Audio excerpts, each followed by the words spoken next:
Doha 6 égale à 1 plus 4 ou Doha 6 égale à Sun City 2.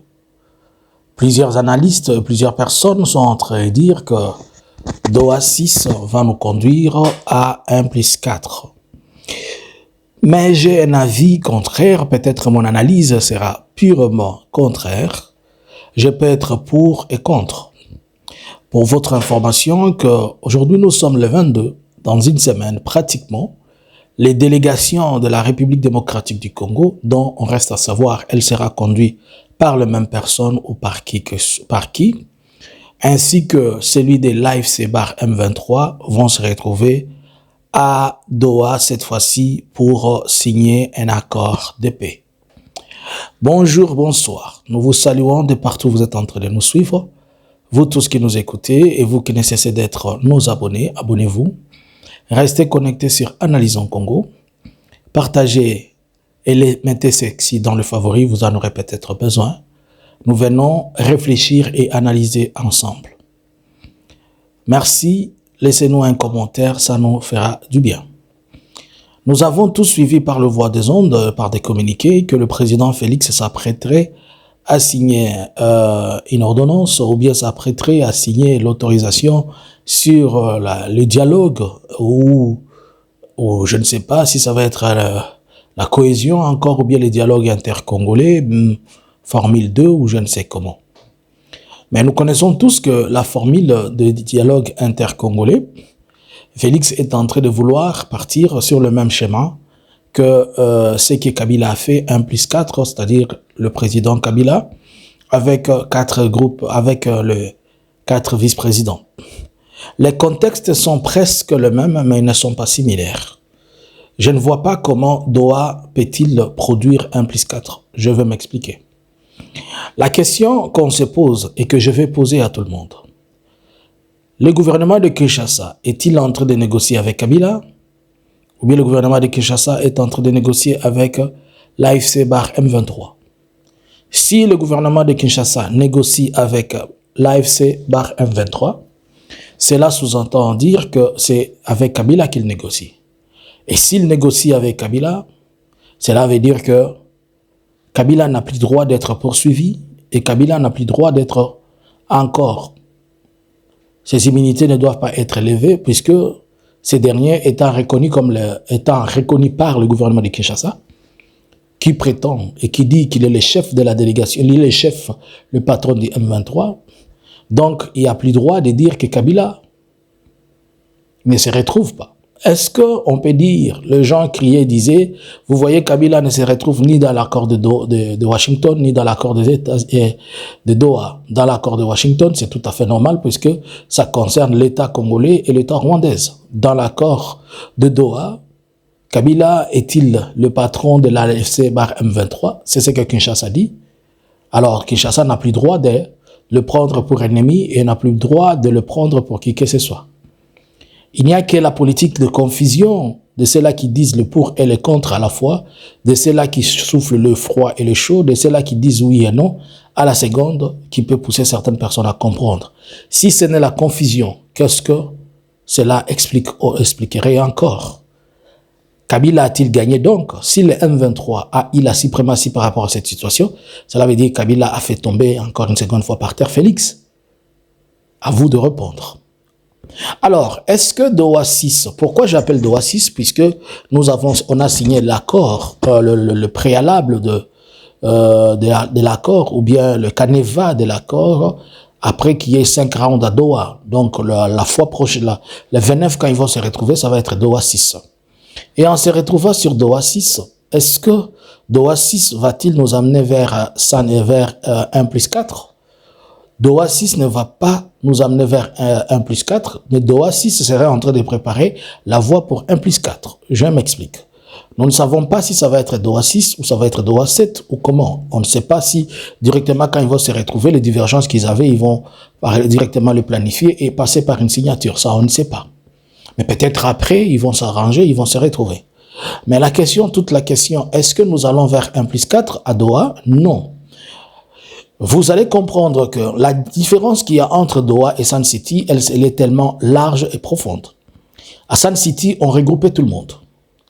C'est-à-dire, à Sun City, à l'époque, nous sommes en 2001, si je ne me trompe pas, en 2001 ou 2002, nous avons à la fois le gouvernement congolais, nous avons l'opposition politique non armée, nous avons le RCD comme groupe armé, nous avons le CNDP, nous avons plutôt le MLC comme groupe armé, RCD avec Azarias, nous avons le CNDP, nous avons plutôt, qu'est-ce qui ne va pas avec CNDP? Excusez-moi.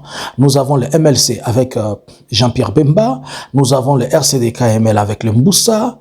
Il y avait plusieurs groupes armés qui s'étaient retrouvés. Et à la fois, le gouvernement discutait avec eux tous, et à la fois, le gouvernement discutait avec aussi l'opposition. À l'époque, il y avait 3 groupes armés plus l'opposition. C'est ce qui a fait 4.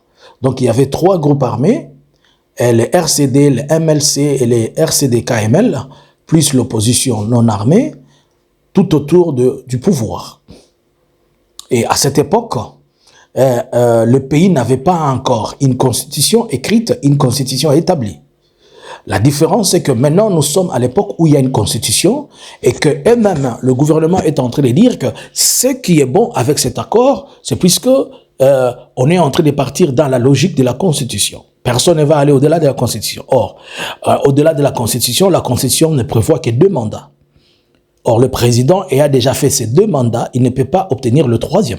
S'il doit y avoir une transition, ça doit être dans des cadres un cadre spécial, et la transition doit être remise à une autre personne, pas à lui, ni à sa famille politique. Mais nous sommes dans des contextes où les gens sont en train de discuter et en train de débattre le fait et les circonstances. Alors, à Doha, il n'y a pas tous les groupes armés. À Doha, nous avons seulement le AFC M23. À Doha, il n'y a pas la représentation de Wazalendo, par exemple. À Doha, il n'y a pas la représentation de groupes armés qui sont dans l'Ituri. À Doha, est-ce qu'il y a encore des groupes armés qui sont, par exemple, à l'Équateur ou ailleurs? À Doha, il n'en existe pas.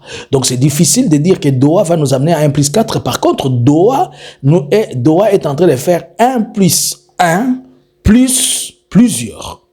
Je m'explique, puisque Doha va pousser le gouvernement à accepter maintenant de s'asseoir avec tous les autres groupes armés ainsi que l'opposition politique non armée, et c'est à partir de là que l'on va sortir la formule de 1+3 ou 4. Mais tout est encore, la machine est encore lourde, puisque même si Félix vient de signer son soi-disant cohésion ou dialogue ou comment machin, Félix ne donne pas de garantie à tout le monde de pouvoir s'asseoir sur la même table, surtout avec lui. Ainsi donc, l'unique, je pense, là où se trouve vraiment le voie de discorde, c'est à ce point-là, puisque le M23, dans ce qu'il est en train de demander, il demanderait, selon ce que nous avons appris, qu'il y ait une transition sans Félix. Or, Félix ne peut pas accepter de pouvoir quitter le pouvoir. Et même si son mandat finissait, est-ce qu'on va remettre le pouvoir au prêtre?